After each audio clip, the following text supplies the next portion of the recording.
Hey everyone, our guest today is Lexi Bohonnon. Lexi is Vice President of Sales Engineering at Yext, a New York City-based tech company specializing in online brand management for businesses. Lexi's been at Yext for the past 6.5 years, where she served in a variety of enterprise sales and sales engineering leadership roles. She was previously in consulting at IBM, and she and her team have been Rise customers since early 2020. My relationship with Lexi actually started all from a cold email I sent her, and I asked her if she was interested in learning more in the relationship between sleep and sales. And to my surprise, she said that sleep was actually one of her top 3 priorities to solve in 2020. I can probably count on my hand the number of sales leaders that in 2019 had sleep as one of the top 3 things they wanted to solve for 2020. So I'm really excited to talk to Lexi about how she got to the philosophy that the people really, really matter to produce the right outcomes and what it takes to produce at a high level. So Lexi, welcome to the show. Super, super excited. Thanks so much. Cool. I get the pleasure of doing research before each of these episodes. And the thing that I want to start with today that just struck me about you is ever since even leaving college, years and years ago, every place you've been at, just consistent growth, like almost to the T, like every year and a half, promotion, upward movement. I'm just so interested in how you got from, where you were at IBM as a consultant years ago, moving into enterprise sales, and then now in a sales leadership role. I would just love to learn more about that. What was that journey like? And would love to learn more. Yeah, so I went to Colby College and liberal arts, small liberal arts college in Maine, and I studied philosophy and sociology. So pretty Huh. untraditional path for where I've ended up. But I Yeah. actually I think that was what's catapulted me in my career. I think that being able to defend an argument, articulate, a point of view, and really, value the analytical thinking of a liberal arts education has put me in a really great position to learn fast and then understand people. I think that that's probably the biggest thing that I would attribute to my success is in consulting, there's a bunch of different stakeholders. There's internal Yeah. stakeholders, there's the client, there's the client's clients. And so being smart about and being able to understand and empathize with each one of those different stakeholders, I think in consulting set me up for success, put me in a position to be able to convince those that I could learn quickly. And then same thing at Yext. I think that we are a very fast moving startup. And I always say with growth comes change, but with Yeah. change comes opportunity. And so being able to kind of see and read how things are coming together and understand the human element of all of that, I think has really put me in a position to succeed. So what I'm hearing from you is this thread that you actually started with an interest in philosophy and sociology. Did you think at that time when you're in some analytical philosophy class that you would end up in sales leadership at one of the fastest growing startups? I mean, was that something you were thinking about? What was going through your mind at that time? Truthfully, I thought I was going to be a lawyer. I Huh. thought that, many people in my family are attorneys, and I thought that was the path for me. And thankfully, I have a dad who was like, are you sure? Are you just doing this to kind of do it because it's the path that you think will be successful based on all of us? And so that really kind of got me Huh. thinking, well, maybe I'll try this other thing first. And then I took the LSAT 3 times. It was brutal, and thankfully I'm not in that spot. No offense to lawyers, but So your dad actually, who was a lawyer, challenged you to say, is this really what you want to do? Do you really want to go yeah. be a lawyer? And then you're like, all right, I'll give this consulting thing a try. And then what was the path from that to when did you realize, I want to try this sales thing out. Like there's something interesting at Yext, and what led you to think about that path? So I knew I after about 3.5 or around the 3 year mark at IBM, I felt kind of trapped. I felt like the starting in a big company where there's a lot of structure, there's a lot of learning, and I was in a position to have no technology background and be on a project where I'm talking about, massive Linux integrations and things that are so outside of my realm, Right. was awesome. Right. However, I knew that the bounds of that, I also think of my career, and I use this on my team a lot, as ladders and leapfrogs. There's places when the ladder is really helpful to help give you skill and get into a position where you can then understand how to leapfrog out of that ladder, and grow and change. And so for me, I was ready to break free of the IBM ladder, but I wasn't really sure where I wanted to go. So I started looking at smaller boutique consulting firms. I started looking at some technology companies, but I wasn't necessarily sure I wanted to take that big leap of faith from big IBM to 100-person, 200-person startup. Yeah. I have a close friend from high school who has been at Yext a few years ahead of me and Okay. recruited me in. And so the one of the co-founders was trying to push me into sales, like direct sales to start. And I was like, wait, no, I don't know. At that point in time, we didn't have sales engineering. So I started in client services, but took a lot of my experience with system integration consulting into Yext and said, okay, here's my goal for the first kind of year and a half that I'm here, is here's what I want to try to do. And as I started doing that, I realized there was an opportunity to create sales engineering. So it was kind of a natural evolution. Interesting. It wasn't necessarily like, hey, I want to be in sales. It was more of like, what's a transferable role from what I had been doing to something more concrete. So it wasn't, yeah, the sales engineering side wasn't maybe initially clear until you started getting into the account management side. And then over time realized that there's this opportunity to go build it. And um, what was that like, building the sales engineering team from the ground up at one of the fastest growing, startups that's been around? I mean, was that, Yeah. was it like a new discipline? I'm sure they thought a lot about, well, should we bring in someone super experienced? Should we trust Lexi to go build it? What's that going to be like? What was that story of how it went from kind of no sales engineering team to you running it and building it? So it was kind of like an experiment. It was the end of one summer about 4 years ago, that myself and the co-founder had been talking about a lot of the sales work I had been doing. So I was continuing to manage my customers, but Okay. was jumping in on a lot of pre-sale account, like big strategic account deals, and supporting the sales team with some of these more technical conversations. So we were kind of doing it. And I said, hey, look, like, I think we should try this. I think we should try to separate, roll me off of my ownership of accounts and move fully into supporting these accounts, and let's see what happens. And so one thing led to another. And I was sales engineer of, to 40 or so AEs, and traveling around like a mad person. And I think that those days were sleepless and tiring, as they still are, but they were different. And I think that I was hustling at the opportunity to prove that this could be and should be something bigger. And so I think that that's something that I learned early on too, is the opportunity to be out in front of customers, and the opportunity to be, a face or a presence in an account where, Mm, I necessarily didn't have the experience that, say, that tenured salesperson or sales leader did, but they were trusting me to deliver this more technical positioning, was an incredible opportunity for me. So where it went from there was, about 6 or 8 months of testing. And then we got to this point where it was like, okay, I was starting to say no to meetings because I couldn't go to them all. yeah, that's a good And sign. so at that point in time, we were also hiring on a bunch of the sales leadership we now have from Salesforce, and other Adobe, other big technology companies where sales engineering was a standard. And Right. so that, combined with the success that I was having in market, I think really helped to solidify the fact that we needed to grow this team and grow this crew out. And so we went from there. I think we've been at a point where we've been scaling with this sales team. Okay. But it certainly hasn't been a guarantee. It's a proof that, we're able to be dynamic, nimble, and not just sell the things that are on our website. I think that that's been something that I've prided myself on, is, our product isn't super technical. And so unlike other sales engineering roles where we have a group of folks who are highly technical and a little less salesy, but still salesy, Yeah. we lean more on the sales side and storytelling. And so I think it's really important that our team is able to see things that we haven't done before and test and bring those into market, and then prove that we can sell them and then repeat it. And so that's been something that's been really important to me, is that we continue to see success doing that.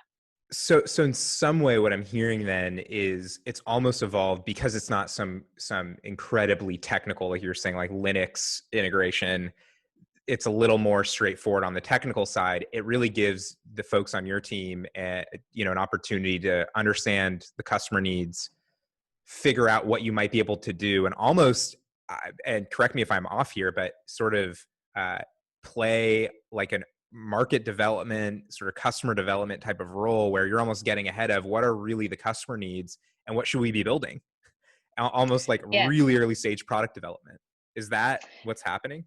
Yeah, and I think we've evolved over the last several years too to be, truly more of a platform, where we're now at a place where we have launched what we call the Hitchhiker Program, which is a full admin training and certification process to allow developers and honestly, any level of technical expertise at a customer or a partner to be able to build on top of our platform. And so that opening up is pretty monumental for us, in that now there's an infinite amount of things that can be done with our platform, which is super exciting. And so with that too, I think as we've evolved to be more of a product platform type of solution versus a point product, we're in a position to think a little bit more outside the box as well.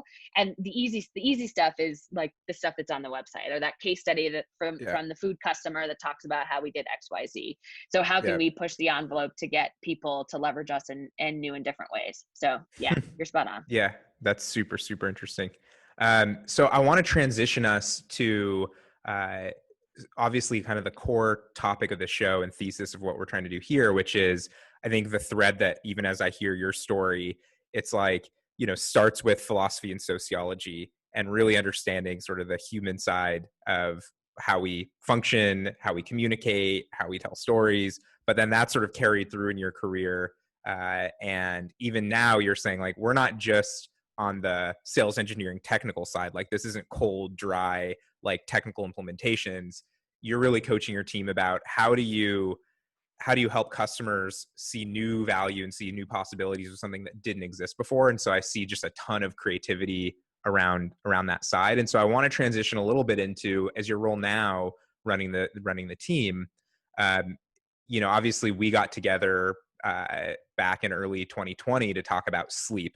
And so, again, interestingly, as I open up the show, I cold emailed you and said, are you interested in talking about the relationship between sleep and sales? And you said, I'm very interested. It's on my top 3 to-do lists to get done in 2020. So tell me about that transition. Like, here you are running, a sales engineering team at one of the fastest growing companies in the world. And there's so many other things you could be focused on, infinitely long. Why is sleep in the top 3? I mean, should it be? And just what was the thinking behind that as you led to that priority? Yeah. So it's been a very strange time to come full circle to that conversation, because I think our dynamic as a team has changed so much. So prior to, the last 6 months or so, I'll Yeah. say, I had about 2/3 of my team spend the majority of their time on the road. The other third or so is more, stationary, doing more demos on the phone, more CBU type of mid-market accounts. But those that are on the road constantly, I think I found from both personal experience and their own experience that when we're not able to manage sleep, we are not able to perform. And I think that we're challenged with sleep because of the nature of being in different time zones, being on the Yep. plane, waking up for a 6 a.m. flight versus, going to bed at 8 versus being up for a 9 a.m. meeting, like in all different time zones. And I think that Yeah. as we've grown, we've gotten more focused. So in the early days, when there were just a handful of us, it was true ping pong in the country. As we've grown, we've been able to consolidate those territories. And so the team is hopefully sticking in most of the same time zone. But that being said, the nature of our job is to be in front of customers when we have that opportunity. And so being able to balance all the things that go along with doing a good job and performing. I was a college athlete. Being active is still a really top priority for me. And I started to notice that I took for granted for so long that sleep really impacted my performance. And I was one of those people who knew it, read it, heard about it, didn't Yeah. repeat it, But I thought that I was kind of invincible, maybe we'd say that. And I think that I started to realize that, people called out to me that I was getting sick more often. I was like, oh, I don't get sick that often. But then I started to kind of track those things, and I realized that I was truly taking it for granted. And I know that many people on my team were as well. And so at the end of the day, for me, it's about balance, and we won't have great employees. We won't have healthy employees if they don't have the time or the support around them to take care of themselves. So that's kind of what got me started on it, and why it was a top priority for me, because I think it's something we all sort of take for granted. And so putting it front and center, having the conversations that some might have, historically have said, oh, that's for you to have that conversation at home, or that's your own personal preference. It's not for me to bring up at work. I think that I needed to raise it as a priority in order for folks to feel supported, that they could make decisions about, hey, I'm not going to do this thing because I really need to get better sleep. Huh. So I think the journey seems like went from you had, especially as a college athlete, known that sleep was important as a concept, didn't really for a while, maybe fair to say, ignored it as a key lever in terms of how you were performing, and then realized that because of other people around you started saying, hey, I'm noticing you're sick more. You started noticing other things about your performance and realized, oh, maybe sleep is a lever that you should focus on. When it comes to, I guess, a couple questions I'm super interested in. One is, and you alluded this a little bit. One is, why do you think that this is something that should be done in a sales leadership role? Why isn't this coming from HR? Why isn't it coming, like you said, why isn't it happening at home? Why isn't it just the employee's responsibility in their own time to figure out their own personal health and wellness? Why is it something that specifically a revenue leader should be thinking about? And what made you say that's something that I want to take a stand on versus let it kind of fall to individuals? So I think a few things. I think that I found in this sneak peek to one of my major tips of how I balance staying productive. But I think that having accountability partners is something that I found is incredibly helpful to me. So in that sense, I think I see my team as like, it's a partnership. And so I think that in the case of the employees on our team, to feel supported, and by all means to not needed or not forced to opt in. So Yeah, I think that by having these conversations that we started at the beginning of this year around mental health, wellness, and physical wellness, it's always optional. And so I think that that's important. I will say Yext has been incredibly supportive from the HR perspective and executive leadership on mental health, wellness, and have put in place a bunch of programs around different types of things that we have as benefits as employees. So whether those be, kind of meditation apps, whether those be programs with exercise classes and credits per month, we as employees have a lot of support there. But I think that totally. it's up to the individual team leaders themselves to say, what type of focus do we want to have on this on our particular team? And so we started we had offsites every several weeks as a team, since we are all remote. So it was about every 2 months before COVID. Now we have a Zoom site every Friday afternoon. Like And that, a so Zoom site. for a few Zoom site for a few hours. And so we always start off those Zoom sites with a good, bad, and ugly kind of. I found it offsites over my career. In many cases, there's this underlying trend that everyone talks about, and it comes up in every one of your sessions. And if we just got it out in the open in the start, we would all be on the same playing field around like, what's on your mind, what are your challenges, what's going well. And so we Yeah. start off every Zoom site with good, bad, ugly from each employee, and then we bucket up trends to say, okay, based on what we're hearing across the board, what are our big objectives for what we want to do in addition to our tasks at hand to make a change. And so health and wellness started coming up as something like, I'm really tired, I'm exhausted, I'm sick, I don't have time for myself, I haven't been keeping up with my workout schedule. I'd say I have a pretty active athletic team. Okay. And so I think that for me, it felt like personal responsibility that I had so many employees opting into this. And so to give them the option to know that it's something that I care about. I care about for myself personally, but I care about for them if they choose to opt in.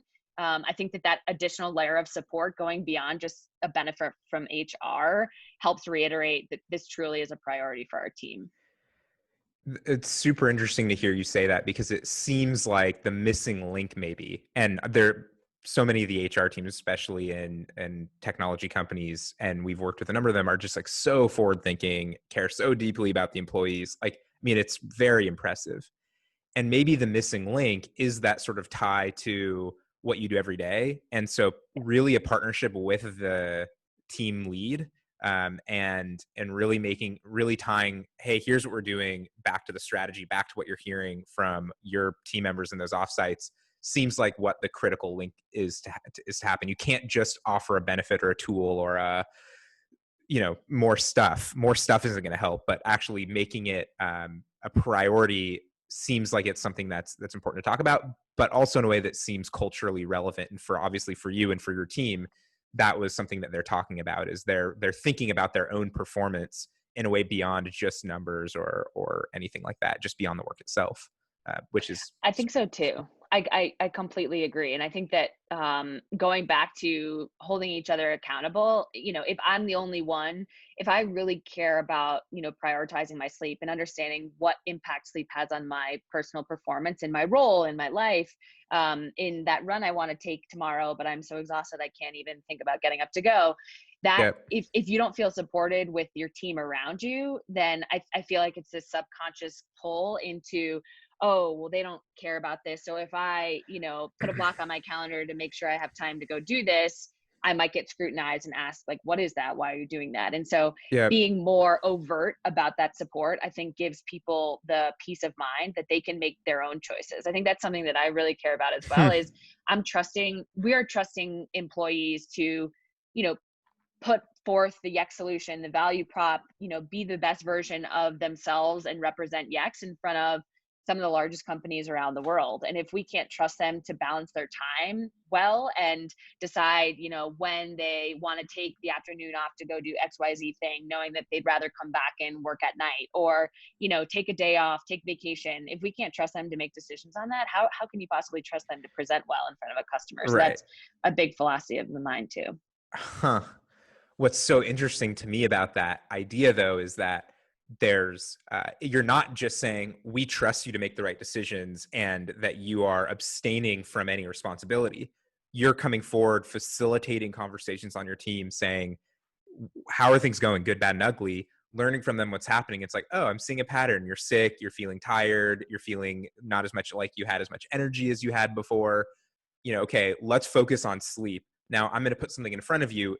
It's up to you to use this and engage with it, obviously. But, I think that's pretty interesting, is that you've taken that initial first step of initiative to make it okay.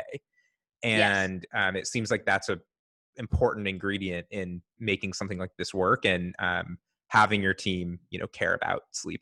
Was there really anything, from when we launched to now, it's been a number of months, that surprised you about your team's reaction to, thinking about sleep, sort of not necessarily on the job, but that it's something that you're prioritizing and promoting, and saying, hey, this is something we want everyone to come to work well rested. Like, that's something we believe in. Yeah, well, I think so. At the very beginning, let's take COVID aside. I think that starting off one-on-ones with, "Hey, how's your sleep, Dad?" Or like, "Hey, how you doing?" Or like, "Hey, have you managed your energy schedule?" It's cliche and what we expected, but it was real. Like, it actually Yeah. happened. And my team by nature is pretty competitive, and they were getting competitive with each other about, like, your sleep debt is so high, like, get it That's together, yeah. which is awesome, like that. And Yeah. look, it's only awesome if you choose to participate. And I think that what would the unhealthy side of that would be is if folks who didn't want to buy in felt like we were excluding them or looking at them differently because they didn't opt in. So that's a really important balance, I think, is that putting Huh. health, wellness, and all of this front and center is, to me, important. But I also want to make sure that if for whatever reason someone doesn't buy in, they don't feel like they're not going to be treated equally. So that's important to me. But at the same time, I think we, since we've started, have seen a massive shift in our lifestyle, and so just generally with the stress and anxiety of all the things going on in the world right now, not to mention, folks actually getting sick with COVID versus just the fact that no one's traveling. And so we are in the same time zone. People are waking up So and going to nice. bed at the same time. And so I think that what that's allowed us to do is accelerate the second chapter of this. So the first chapter in our eyes was, how do we put sleep front and center and top of mind, to start having conversations and at least just having awareness of, wow, I have like 12 hours sleep debt versus how do I Right. feel at that versus I have 2 hours, sleep debt. And so that, I think, has shifted into now the great pleasure of being able to focus more on our energy in the day versus just the debt, right? So Yeah. chapter 2 in the evolution is looking at how are we managing our day and our meetings and our calls based on peaks and dips, which has been really fun to start talking about with the team, because truthfully, I think we could have gotten there, but it would have been more challenging for people because the schedules were so erratic. Yeah, and your debt's just so high and your schedule's erratic. And I think what's nice about now, and we've certainly seen this in our data across the board, is you'd think now that with COVID, everyone's getting much more sleep. There's actually a lot of conflicting evidence out there. And for us, what we're seeing is that, and we saw this when we did our work in the NFL. I remember we used to work with college athletes when we got started, back in 2015, and that was expected. Working with Northwestern, or we're working with, uh, you know, high-end academic programs to start. And it was like, of course they're busy because they're full. I mean, you probably remember at Colby, like you're expected to be a full-time student and a full-time student athlete. Like, it's a lot. And so of course you don't have time, and of course you're not getting enough sleep. Um, and then I got a call from an NFL strength coach who I think will also be on the show with us. And he was over at the Bengals, and he said, Jeff, can you come work with us at the Bengals? And I just said, Jeff, what are you? His name's Jeff. And I was like, what are you talking about? Like, your player, they have 9 to 5 jobs. Like, they're just going to work out, practicing, and then coming home. What do you mean they're not, like, I don't understand. And he's like, no, he said, Jeff, you don't understand. Like, basically all we are doing is managing sort of the decrease in energy over the entire course of a season. And even though it's a 9 to 5 schedules, like, they're just not getting enough sleep. We need help. Yeah. And so it was super interesting, and we can talk way more about it, but just, I was kind of blown away by that even if you have kind of a great schedule, it's so easy to get caught up in Netflix and Oh what my you're doing at God. night, and, binge another show. And then you don't, if you're not measuring your sleep debt, it's really easy to just not be aware of the impact. But anyway, so that's fun. Okay. So the last question that I want to ask you today is all around one thing, and you've actually mentioned a couple of them, but is there one thing that comes to mind? We talk about productivity, we're talking about the human side of leading teams. But is there one thing, to make that very actionable for everyone, that you found for your own personal productivity? And it could be the teams too, but just something that you're either really excited about, something that's stuck with you really long term, that has had a wide ranging impact on outcomes. Yeah. So I would say that it's so simple, but it's having accountability, people that help me stay accountable. And so what I've noticed is the difference in my lifestyle from being on the road all the time and being home. I think that especially when I'm on the road, I'm mostly by myself. Yeah, I'm with other people on the team and Yep. or having to go to client dinners. And so there's pulls and distractions that can take you certain Yeah. ways. But I find myself, typically, honestly, I find myself staying up later to work, not even just watching TV, like making an excuse as to why I want to skip that workout, which, by the way, earlier in my career, I would either do the workout late or wake up early and sacrifice sleep, Oh, which I interesting. now find a different balance. But Yeah. that being said, I find it really a lot harder for me to stick to my guns and like shut down my computer and stop doing work when I'm by myself Huh. versus when I'm home, and whether that's a friend, whether it's my partner, like whatever that might be.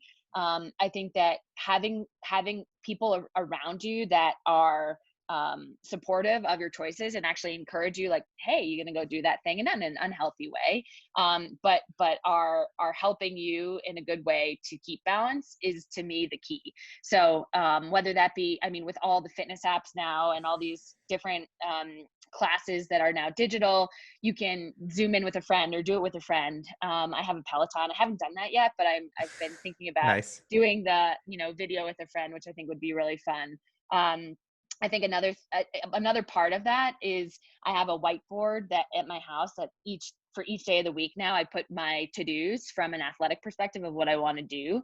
And looking at it every day holds me accountable. I'm definitely like a person that wants to accomplish something. So whether it be a person or a calendar or something that can hold you accountable, to me, that's the key, because otherwise I can get so caught up in all the other things that are going on and always have an excuse for why I need to spend extra time doing this thing.